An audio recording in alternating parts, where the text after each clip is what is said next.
Fala, bando de louco, tudo bem? Vamos direto ao assunto. Agora há pouco, o Corinthians recebeu uma proposta oficial, gostou e deve dar sequência à venda do centroavante Giovani.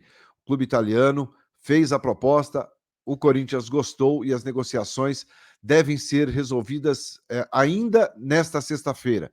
Vamos falar bastante sobre isso e falar também sobre a convocação do zagueiro equatoriano Félix Torres, que irá defender a seleção equatoriana neste período aí de data FIFA. E o Corinthians, lembrando, pagou o Flamengo e terá o Hugo Souza no próximo domingo. Tudo isso e muito mais a partir de agora, aqui no 12 em Campo. Seja bem-vindo, se inscreva no canal e bora falar de Corinthians.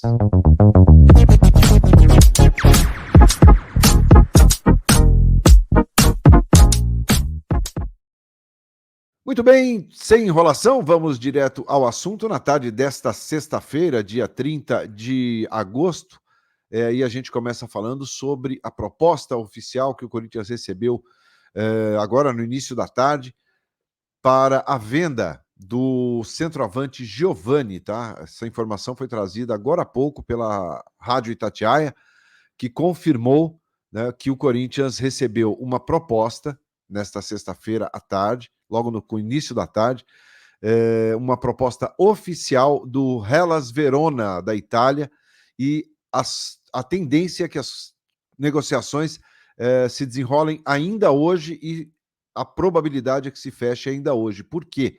Porque a janela de transferências na Itália fecha hoje. Então, os clubes terão pouco tempo para definir a venda, né, a compra e a venda do Giovani.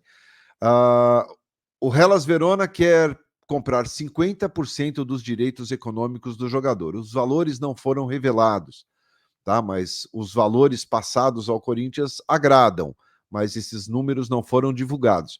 E o Corinthians ainda ficaria com 50%, com 20% dos direitos econômicos do jogador. O Timão comprou o jogador, né? Ele chegou ao Corinthians em 2021 para reforçar a equipe sub-20 ainda, né? Veio do Capivariano, e o Corinthians comprou 70% dos direitos econômicos do jogador. Na época, pagou 3 milhões de reais.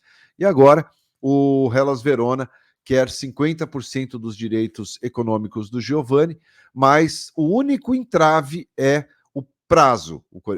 Tanto o Corinthians quanto o time italiano tem hoje só para resolver essa situação, porque tem essa questão do fechamento da janela lá na Itália nesta sexta-feira. Mas é um jogador que interessa muito a equipe italiana e eles estão correndo contra o tempo aí para poder fechar logo este acordo. Nesta temporada, o Giovani fez 3 gols, né, com a camisa do Corinthians como profissional, e tem contrato com o Timão até julho de 2025, mas até agora não houve nenhuma procura do Corinthians pelo Giovani para a renovação do seu contrato.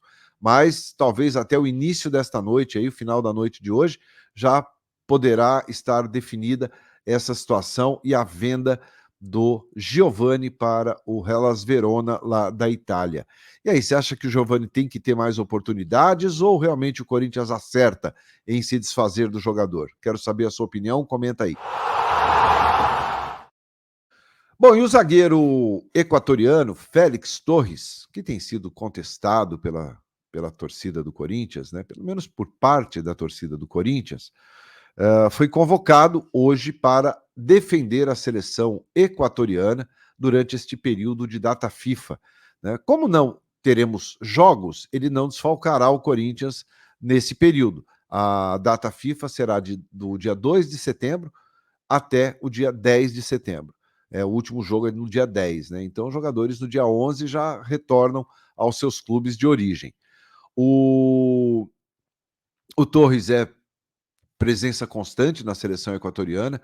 Por lá, ele tem um apelo muito grande, o torcedor equatoriano gosta dele, o treinador também gosta muito do futebol, ele foi titular na Copa América e agora, mais uma vez, vai defender a seleção equatoriana neste período de data FIFA. O Corinthians seguirá sem ele, né, durante este tempo, mas terá o André Ramalho, o Kaká e também o Gustavo Henrique para os treinamentos, claro, trazendo mais um ou outro garoto da base para compor ali o elenco durante este período em que as equipes acabam fazendo uma mini pré-temporada, né, enquanto não tem os jogos, né, dos campeonatos locais. Então, no período de data FIFA não teremos jogos, os clubes apenas treinarão, né, mas antes da data FIFA temos uma pedreira pela frente, e esta pedreira é o Flamengo.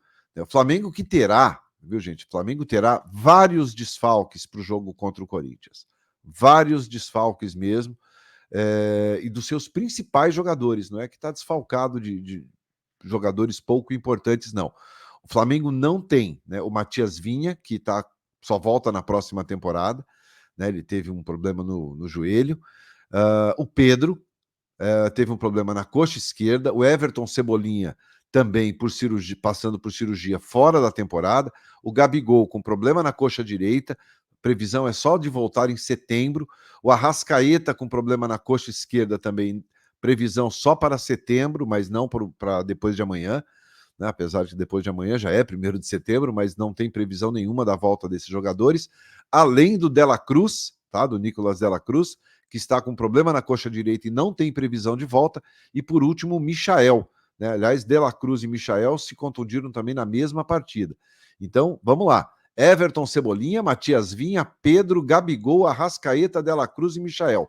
7 jogadores importantes na equipe do Flamengo que ficarão fora do jogo de domingo, né? Por outro lado, o Corinthians terá a presença do Hugo Souza, que o Corinthians fez o depósito, pagou os R$500 mil, que era a multa, né, para que o Corinthians pudesse utilizar o jogador na partida contra o Flamengo. O Corinthians já fez o depósito, então o Hugo Souza atuará normalmente com a camisa do Corinthians. Aliás, os times vão se enfrentar, obviamente, né, o Corinthians passando pelo Juventude e o Flamengo passando pelo Bahia, eles se enfrentarão ou se enfrentariam numa semifinal de Copa do Brasil. E aí o Corinthians terá que pagar também mais R$500 mil para contar com o Hugo Souza.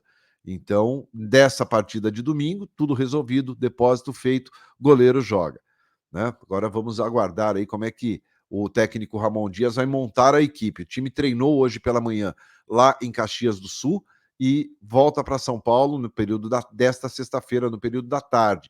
Então só terá um treino no CT antes do jogo contra o Flamengo, partida encarada aí pela comissão técnica como uma final de campeonato, e nisso tenho que concordar com eles. É uma grande final, é um jogo importante, mas, repito, vem o Flamengo bastante desfalcado, com bastante problema, com várias ausências, e o Corinthians tem que fazer valer o mando de campo e se aproveitar deste momento delicado do Flamengo em termos de lesão. Não é delicado em termos de Campeonato Brasileiro. O Flamengo briga pelo título, o Flamengo ainda é uma equipe que está lá em cima, na parte de cima da tabela, mas vem com vários desfalques para enfrentar o Corinthians. E aí, dá para ganhar, não dá? Comenta aí que eu quero saber a sua opinião. A gente volta às 9 da noite com mais uma live aqui no 12 em Campo, para a gente dar uma boa resumida no que foi o dia e, claro, avançando aí nas negociações de centroavante, na possível saída também do Giovani na tarde desta sexta-feira. Legal? Se você gostou do conteúdo, deixa o like, se inscreva aqui no canal e a gente se vê. Obrigado pela companhia. Tchau.